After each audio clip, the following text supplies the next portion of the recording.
Hello बच्चों, welcome to my channel study hard. आज हम लोग करने जा रहे हैं क्लास 6 का एक सेशन एंडिंग एग्जामिनेशंस का पिछले साल का ये क्वेश्चन पेपर है। ठीक है, मतलब एनुअल एग्जामिनेशन का फाइनल क्वेश्चन पेपर है।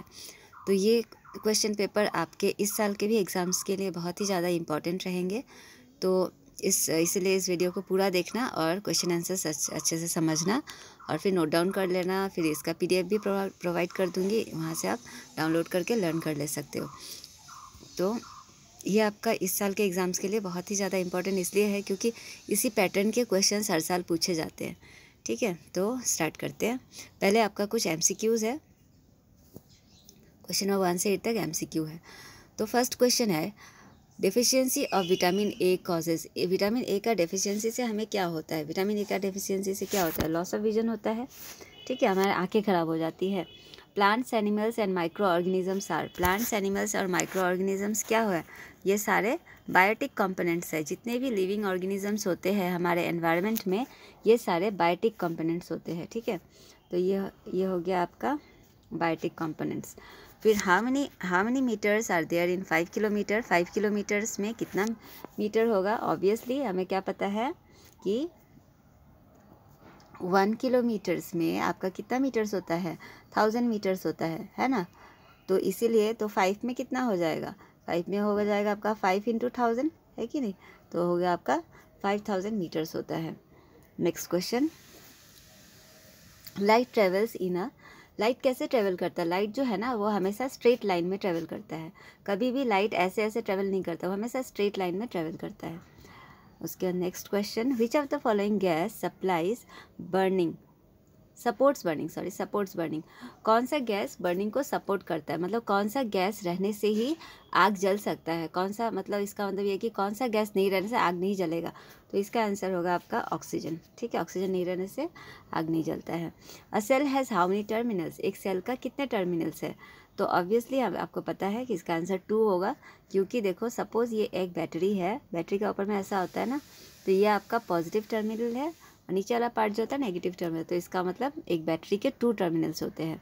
Next question, a device that breaks the circuit. एक डिवाइस जो कि सर्किट को ब्रेक करता है। सर्किट को ब्रेक करने का मतलब क्या होता है? सपोज़ ये एक सर्किट है, ठीक है, यहाँ से इस तरह से करंट फ्लो हो रहा है। हाँ, सपोज़ ये एक बैटरी है, इसका एक पॉजिटिव टर्मिनल से इस तरह से फ्लो हो रहा है, यहाँ पे आ रहा है, एक बल्ब जल रहा है। ठीक है, और ऐसे यहाँ पे एक स्विच भी लगाया हुआ है मान लो। ठीक है, तो पूरा जब करंट फ्लो होते रहता है तो बल्ब जलता है। ठीक है, अगर हम लोग इसमें अगर कोई ब्रेक आ जाए, सपोज़ यहाँ पे ब्रेक हो गया, मतलब सपोज़ यहाँ पे एक स्विच है, स्विच को हमने ऑफ कर दिया, तो करंट जो फ्लो है ना ये यहाँ पे आकर रुक जाएगा। तो इसके कारण जो बल्ब है ना वो जलना बंद हो जाएगा।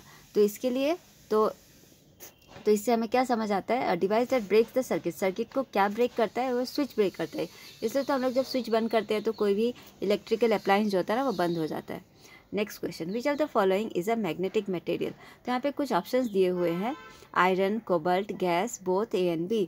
इनमें से कौन सा मैग्नेटिक है? मैग्नेटिक मटेरियल कौन सा, मतलब मैग्नेट से अट्रैक्ट होगा? तो यहाँ पे आपका दो आंसर्स है इसका करेक्ट। तो आयरन होगा, ठीक है, और कोबाल्ट, ये दोनों जो है ना ये दोनों आयरन से अट्रैक्ट होते हैं, इसलिए आपका आंसर होगा बोथ A and B। ये बोथ A and B इसका करेक्ट आंसर है। तो यहाँ तक था आपका MCQ। अब स्टार्ट हो रहा है सेक्शन B के क्वेश्चन आंसर्स। तो सेक्शन B के क्वेश्चंस इतने बड़े बड़े हैं तो हम लोग यहाँ पे तो मैं इतना सारा लिख नहीं सकती, तो इसका मैंने अलग से PDF बना के रखा है। तो यहाँ से आप क्वेश्चंस मैच करके देख लेना, सारे सेम है। तो क्वेश्चन नंबर 9 से सेक्शन B स्टार्ट हो रहा है। ठीक है, तो ये आंसर्स यहाँ पे है। देखो, what is a balance diet. Balance diet क्या होता है?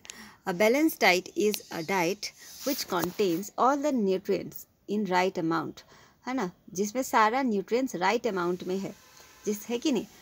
एक सपोज हम लोग जो खाना खाते हैं उसमें बस कार्बोहाइड्रेट है, उसमें प्रोटीन नहीं है, विटामिन्स नहीं है, तो वो बैलेंस डाइट नहीं कहलाएगा। ऐसा खाना जिसमें हर एक चीज़ जो हमारे शरीर के लिए ज़रूरत होता है वो सारा कुछ है, सारा न्यूट्रिएंट्स है इन प्रॉपर अमाउंट, ज़्यादा कम नहीं, जितना हमें हमारा बॉडी को चाहिए उतना, तो इसको बैलेंस डाइट कहेंगे। ठीक है, next question, what is a habitat, name 2 types of habitat. Habitat क्या होता है? 2 types of habitat. Habitat is a natural environment where organisms live. जहाँ पे ऑर्गेनिजम्स रहते हैं उसको ही हैबिटेट कहा जाता है। नेचुरल एनवायरनमेंट, आर्टिफिशियल नहीं, इंसानों द्वारा बनाया नहीं। तो 2 टाइप्स ऑफ हैबिटेट बेसिकली क्या होता है, टेरेस्ट्रियल हैबिटेट और एक्वेटिक हैबिटेट। टेरेस्ट्रियल मतलब जो लैंड पे रहते हैं, एक्वेटिक का मतलब जो पानी में रहते हैं, ठीक है। Next question, question number 11, define opaque and transparent objects, give one example of each. Opaque object क्या होते हैं, the objects that do not allow any light rays to travel through them are called, ऐसा चीज़ें जिससे light rays है ना वो पूरा ब्लॉक हो जाएगा, वो अंदर से क्रॉस नहीं करेगा। जैसे कि एग्जांपल्स ब्रिक्स हो गया, वॉल्स हो गया, ऐसे को ओपेक ऑब्जेक्ट्स कहेंगे, ठीक है। नेक्स्ट क्वेश्चन, नेक्स्ट पार्ट इसका, the objects that allow all light rays to travel through them, और ऐसे ऑब्जेक्ट्स जिनसे पूरा लाइट रेज एक तरफ से दूसरी तरफ पूरा क्रॉस कर जाता है, उसको आपको ट्रांसपेरेंट ऑब्जेक्ट्स कहा जाता है। एग्जाम्पल हो गया उसका एयर, वाटर, ग्लास भी होगा, क्लियर ग्लास, ठीक है, जिससे पूरा लाइट रेज क्रॉस कर जाता है, उसको हम लोग कहेंगे ट्रांसपेरेंट ऑब्जेक्ट। और एक तरह का ऑब्जेक्ट होता है, वैसे इसमें नहीं दिया है, और एक तरह का होता है ट्रांसलूसेंट ऑब्जेक्ट्स। ट्रांसलूसेंट क्या होता है, जिसमें से कुछ रेज पास होते हैं और कुछ नहीं होते हैं, ठीक है। तो ऑयल्ड पेपर होता है ना, बटर पेपर है ना, ये सारे आपका ट्रांसलूसेंट ऑब्जेक्ट्स के एग्जाम्पल होते हैं। नेक्स्ट क्वेश्चन देखते हैं, how does a magnet loses it's property, magnet अपना प्रॉपर्टी किस तरह से लूज करता है। अब magnet loses it's property when it is heated, अगर हम लोग किसी मैग्नेट को जोर जोर से मारे, है ना, हैमर, हथौड़े से मारे, हीट मतलब गर्म करते, या फिर हैमर से मारे, या फिर ड्रॉप्ड फ्रॉम हाइट, अगर हम लोग उसको बहुत ऊंचा जगह से फेंक देंगे, तो मैग्नेट्स का जो प्रॉपर्टी होता है ना आयरन्स को अट्रैक्ट करना, तो वो उसका ख़त्म हो जाता है, ठीक है। तो इजीली है आंसर क्या है, हम लोग उसको, अगर हम लोग उसको गर्म करेंगे, हम लोग हथौड़े से मारेंगे, या तो जोर से ड्रॉप कर देंगे हम लोग ऊपर से, ठीक है। तो ये हो गया आपका question number 12। Question number 13, what is the composition of air, air का क्या कंपोजिशन है, इसका मतलब एयर में क्या क्या पाए जाते हैं। हमें पता है कि air mainly consists of, air में क्या होता है, मैनी गैसेस होते हैं, नेमली नाइट्रोजन सबसे ज़्यादा होता है, ये भी कभी कभी पूछा जाता है, ठीक है, कितना परसेंटेज होता है, ये भी आप लर्न कर देना। फिर ऑक्सीजन होता है, फिर argon, carbon dioxide, water vapours, and 10 particles भी आप इस पर लिख दे सकते हो, ठीक है, 10 पार्टिकल्स भी होते हैं, 10 पार्टिकल्स, ठीक है। नेक्स्ट क्वेश्चन आपका सेक्शन सी आ गया, ये थोड़ा सा हल्का बड़ा होगा क्वेश्चन, ठीक है। देखो फिर भी मैंने कोशिश किया है कि ये सारे आंसर्स में जितना छोटा हो सके बना के दे सकूं। How will you test the starch present in a food, आप स्टार्च कैसे मतलब टेस्ट करोगे, किसी भी फूड में स्टार्च है कि नहीं। स्टार्च का मतलब होता है कार्बोहाइड्रेट है कि नहीं, ठीक है, स्टार्च का मतलब ही कार्बोहाइड्रेट होता है। तो फूड्स जैसे कि राइस, पोटैटो, ब्रेड, ऐसे इन सब में स्टार्च होता है। हाँ, मगर हम लोग इसको कैसे टेस्ट कर सकते हैं, after adding a few drops of dilute iodine solution. Iodine का मतलब होता है नमक, अगर नमक को हम लोग पानी में मिक्स करके हम लोग इन चीज़ों में, अगर हम लोग किसी फूड आइटम्स में हम लोग डालेंगे, ठीक है, इन सब में, राइस में, पोटैटो में, या फिर ब्रेड में, तो क्या होगा, उस पर ना थोड़ा सा डीप ब्लू कलर का मतलब दिखने लगेगा, ठीक है, डीप ब्लू कलर का जगह हो जाएगा वो दिखने में। तो अगर डीप ब्लू कलर का हो गया, तो इसका मतलब वो जो फूड का सैंपल है, चाहे वो पोटैटो हो, राइस हो, ब्रेड हो, इसका मतलब उसमें स्टार्च है, ठीक है। नेक्स्ट क्वेश्चन, ये देखो, ये इमेज है इसका, ये ब्रेड पे आयोडीन सोल्यूशन डाला है, ये ब्लू ब्लैक कलर का हो गया है। नेक्स्ट क्वेश्चन देखो, question number 15, right the main characteristics of living beings. Living beings का कैरेक्टरिस्टिक्स लिखना है। हमें सबको पता है लिविंग थिंग्स क्या करते हैं, लिविंग थिंग्स ग्रो, बढ़ते हैं, उनको फूड चाहिए एनर्जी के लिए, दे रेस्पायर, वो सांस लेते हैं, दे रेस्पॉन्ड टू स्टिमुली, मतलब स्टिमुली, रेस्पॉन्ड टू स्टिमुली मतलब अगर किसी को सपोज हाथ जल गया तो जल्दी से हाथ हटा लेता है कि नहीं, अगर ठंडा लग गया तो वहाँ नहीं जाता है, इस तरह से रेस्पॉन्ड करना। दे रिप्रोड्यूस, वो एक जैसे कि बच्चे होते हैं, है ना, दे एक्सक्रीट, उनके शरीर से एक्स्ट्रा वेस्ट मटेरियल्स बाहर आते हैं, है कि नहीं। तो ये सारे कैरेक्टरिस्टिक्स हो गए लिविंग बींग्स के। Next question, question number 15, question, how is a shadow form, shadow कैसे फॉर्म होता है और उसके लिए हमें क्या क्या चाहिए। A shadow is formed, एक शैडो तभी फॉर्म होता है when the light from a source is obstructed by an opaque object। अगर किसी सपोज कहीं किसी सोर्स से, किसी बल्ब से या फिर कहीं से भी लाइट आ रहा हो, ठीक है, अगर उसके सामने कोई ओपेक ऑब्जेक्ट आ गया, ओपेक ऑब्जेक्ट मतलब क्या होता है, ऐसी चीज़ें जहाँ से लाइट रेज क्रॉस नहीं कर सकती है, जिसके अंदर से लाइट रेज नहीं जा सकती है, तभी ऐसे सिचुएशंस में ही शेडोज़ फॉर्म होते हैं, ठीक है।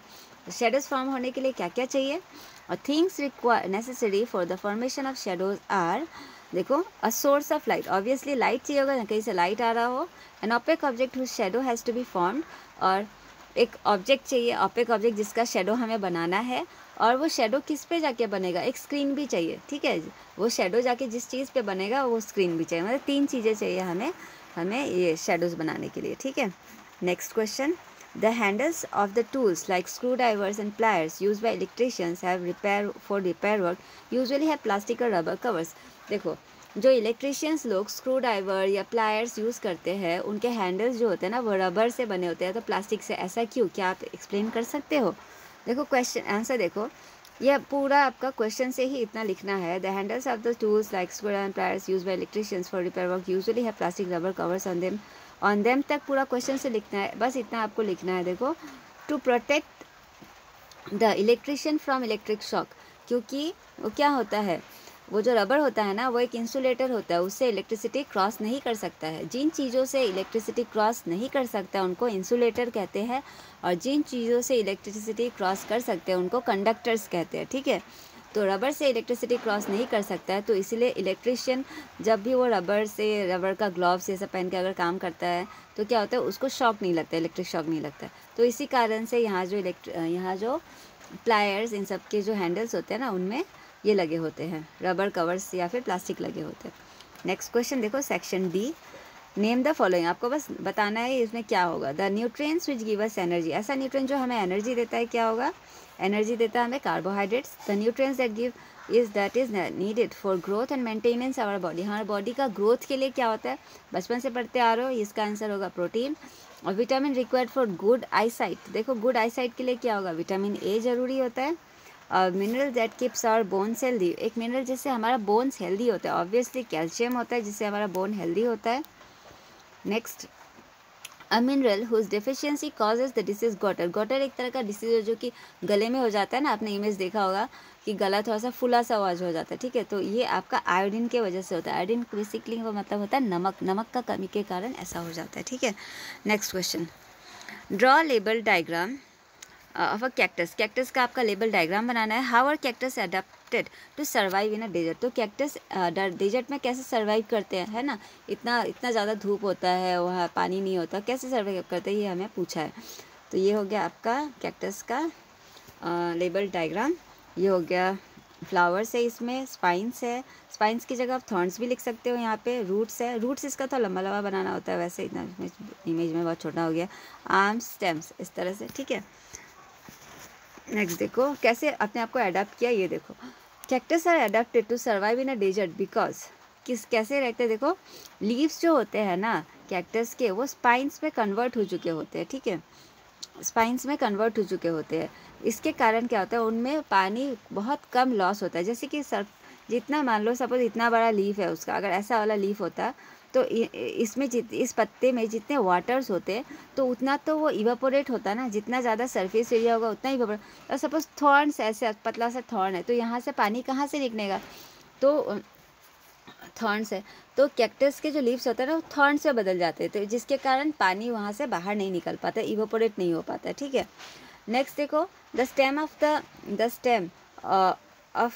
Stem is covered with a thick waxy layer to retain water, cactus के जो स्टेम होता है ना उसमें थिक वैक्सी लेयर का कोटिंग रहता है, जिसके कारण वहाँ से भी वाटर बाहर नहीं निकल पाता है कि नहीं, वाटर उन लोग बचा के रखते हैं, ठीक है। The roots of the cactus go into the deep soil into the soil, this helps them to extract water from the underground। और रूट्स जो होते हैं ना कैक्टस के बहुत लंबे लंबे होते हैं, बहुत नीचे तक जाते हैं, जहाँ से अंडरग्राउंड में जो पानी होता है ना वहाँ से वो लोग पानी रूट्स उसको प्रोवाइड कराते हैं प्लांट्स को, कैक्टस को। तो जिसके इन तीनों रीजंस के कारण कैक्टस डेजर्ट में भी सर्वाइव कर पाते हैं, ठीक है। Next question,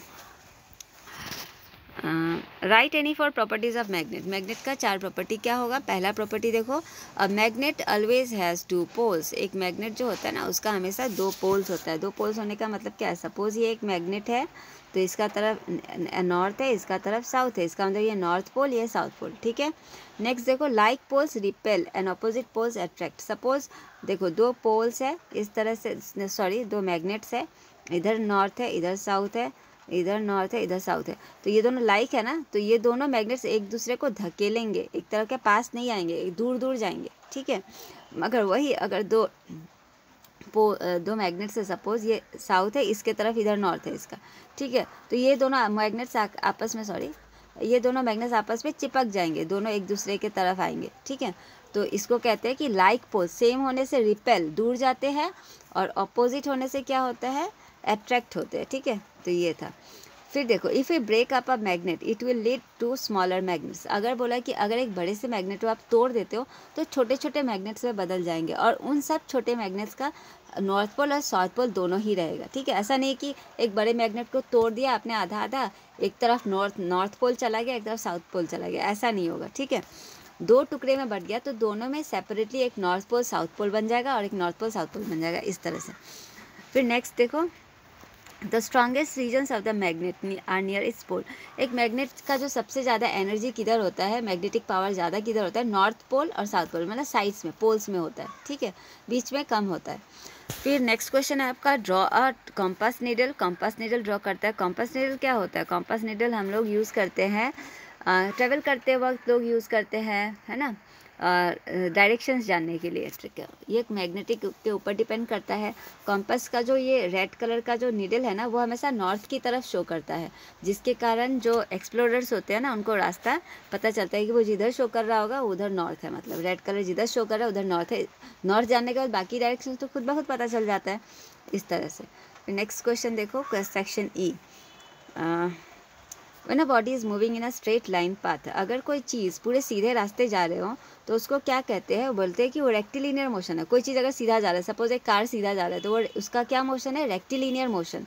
When an object moves such that its distance from a fixed point remains the same, अगर कोई चीज़ ऐसे करके मूव करे जिसका डिस्टेंस जो है ना फिक्स पॉइंट रहता है, सेम रहता है बीच से, जैसे कि आपका ये हो गया घड़ी का काटा हो गया, है ना, घड़ी का मिनट हैंड, आवर हैंड, ये सारे वो तो बीच से ऐसे घूमते रहते हैं ना, ऐसे सपोज ऐसे ऐसे ऐसे करके घूमते हैं, तो बीच का पॉइंट तो बीच में ही लगा हुआ है, बस ये ऐसे करके घूमता है ना, तो ये हो गया गोल करके घूमने को कहते हैं सर्कुलर मोशन।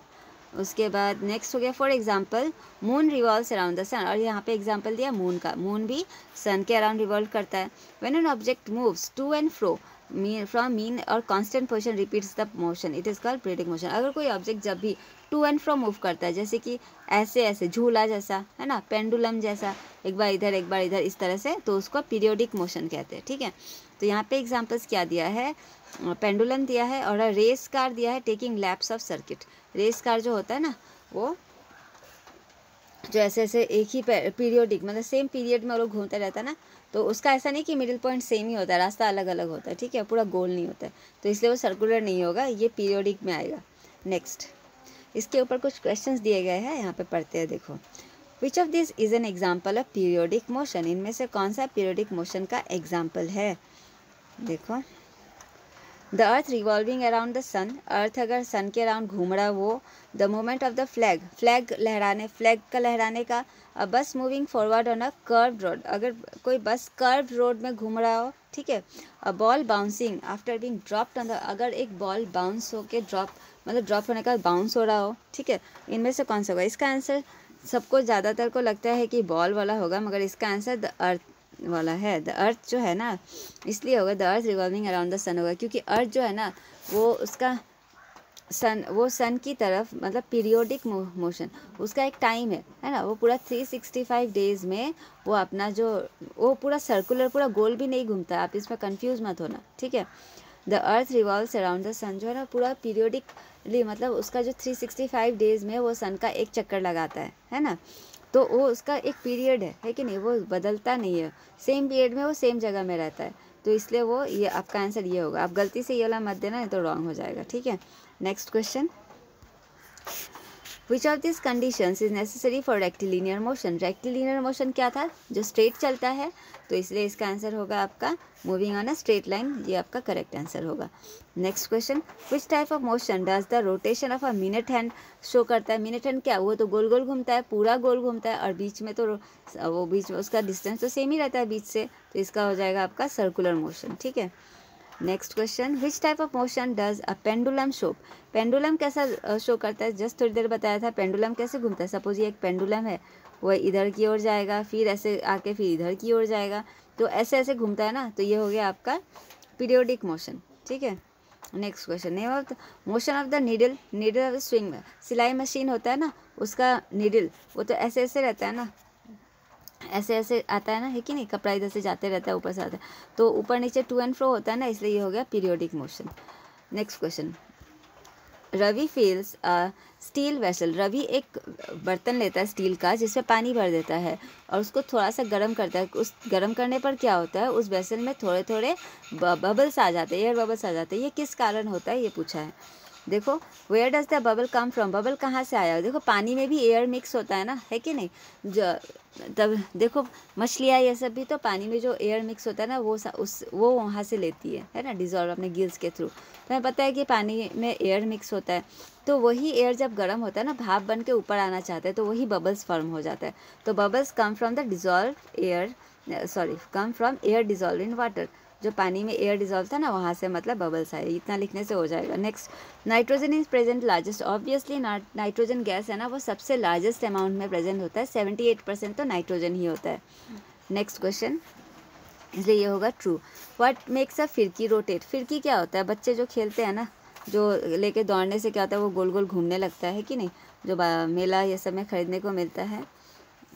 देखो थोड़ा सा मैं ड्रॉ कर देती हूँ ताकि कुछ ऐसा सा होता है, 4 होता है, फिर ऐसे इसमें स्टिक लगा होता है, और बच्चे दौड़ने से क्या होता है, ये राउंड राउंड घूमने लगता है ना, तो किस वजह से होता है? तो ये मूविंग एयर के वजह से होता है, ये करेक्ट आंसर होगा। Next question, the layer of air around the earth, क्या होता है? जो एयर जो हमारे पूरा अर्थ का चारों ओर जो एक एयर का लेयर है, उसको क्या कहते हैं? उसको एटमॉस्फेयर कहते हैं। ठीक है, the component of air used by green plants, कौन सा एयर का कौन सा चीज़ ग्रीन प्लांट्स यूज़ करते हैं अपना फूड बनाने के लिए? लोग कार्बन डाइऑक्साइड यूज़ करते हैं, वो कार्बन डाइऑक्साइड यूज़ करते हैं और हमें क्या देते हैं? हमें देते हैं ऑक्सीजन। ठीक है, next question, observe the given picture given below and answer the questions given below. ये पिक्चर देखो, ये एक पिक्चर दिया है, बैटरी है, इधर पॉजिटिव टर्मिनल है, इस तरह से उधर ये जा रहा है और ये बल्ब जल रहा है, फिर इधर इसका ये आ रहा है। ठीक है, इसमें क्वेश्चन क्या पूछा है? ऑब्वियसली बल्ब जल रहा है, इसका मतलब ये क्या है? ये क्लोज सर्किट है। अगर कहीं ना कहीं तार टूटा हुआ होता तो क्या होता है? तो बल्ब नहीं जलेगा। ऑब्वियसली जल रहा है, तो इसका मतलब क्या है? यहाँ पे क्वेश्चन में पूछा है, देखो, which type of circuit is shown in the above diagram, कैसा सर्किट शो किया है? यहाँ पे होगा क्लोज। ठीक है, क्लोज लिखेंगे। नेक्स्ट देखो, ये डायग्राम देखो, एक मेटल कैप है ऊपर, ये एक तरह का, सॉरी पीछे थोड़ा नीचे ले आते हैं, हाँ, ये एक मेटल कैप है, वो ये पॉजिटिव टर्मिनल है और नीचे नेगेटिव है। क्वेश्चन में क्या पूछा है? पॉजिटिव की तरफ में क्या है? मेटल कैप है और नीचे में मेटल डिस्क है। क्वेश्चन में क्या पूछा है, देखते हैं। Which terminal is shown by metal disc, metal disc क्या शो कर रहा है? ऑब्वियसली मेटल डिस्क नीचे है ना, ये नेगेटिव शो कर रहा है, ऊपर में पॉजिटिव था उसका। नेक्स्ट क्वेश्चन देखो, which device needs an electric cell, electric cell battery किसको चाहिए चलने के लिए? देखो वाटर हीटर को तो नहीं चाहिए, इलेक्ट्रिसिटी से चलता है। मिक्सर ग्राइंडर भी इलेक्ट्रिसिटी से चलता है, माइक्रोवेव ओवन की, तो इसका आंसर होगा मोबाइल फ़ोन जो है ना, वो बैटरी से चलता है। इलेक्ट्रिक सेल का मतलब ही हो गया battery. Next question, what is the direction of the current in an electric circuit, electric circuit में डायरेक्शन ऑफ द करंट क्या होता है? ये हमेशा पॉजिटिव से नेगेटिव टर्मिनल की तरफ जाता है। ये आप अच्छे से लर्न करना, उल्टा नहीं लिखना, पॉजिटिव से नेगेटिव की तरफ जाता है। Next question, instead of metal wires a jute string can be use to make a circuit, metal wires के अलावा जूट मतलब सूता, धागा यूज़ कर सकते हैं क्या हम लोग सर्किट बनाने के लिए? नहीं, इसका आंसर होगा फॉल्स, क्योंकि जूट क्या होता है? जूट तो एक इंसुलेटर है, वहाँ से इलेक्ट्रिसिटी, वो कंडक्टर नहीं है, इलेक्ट्रिसिटी कैसे पास करेगा? और जिस चीज़ से इलेक्ट्रिसिटी पास नहीं करेगा उससे हम लोग इलेक्ट्रिक सर्किट कैसे बनाएंगे, है कि नहीं? तो ये आपका सैम्पल पेपर पूरा कंप्लीट हो गया। ठीक है, आशा करती हूँ कि आप लोग को ये वीडियो ज़रूर अच्छा लगा होगा तो चैनल आप सब्सक्राइब कर देना। ठीक है, ताकि इस तरह की इम्पोर्टेंट वीडियोस आप लोग को मिलते रहे, नोटिफिकेशंस। और अच्छा, कुछ भी डाउट है साइंस, किस चैप्टर साइंस को लेके, इसमें अगर किसी क्वेश्चंस को लेके कुछ डाउट हो तो आप कमेंट करना। ठीक है, और मैं नेक्स्ट किस टॉपिक पे बनाऊँ ये सब भी आप लोग मुझे सजेस्ट कर सकते हो, जैसा कि मेरा न्यू चैनल है। ठीक है, और मैं कोशिश कर रही हूँ क्लास 6 रिलेटेड मैं सारा ही चीज़ें दूँ, फिर उसके बाद मैं क्लास 7 रिलेटेड स्टार्ट करूँगी। तो ठीक है, थैंक्स फॉर वॉचिंग। लाइक कर देना चैनल को, वीडियो को सब्सक्राइब कर देना और अपने दोस्तों के साथ शेयर करना।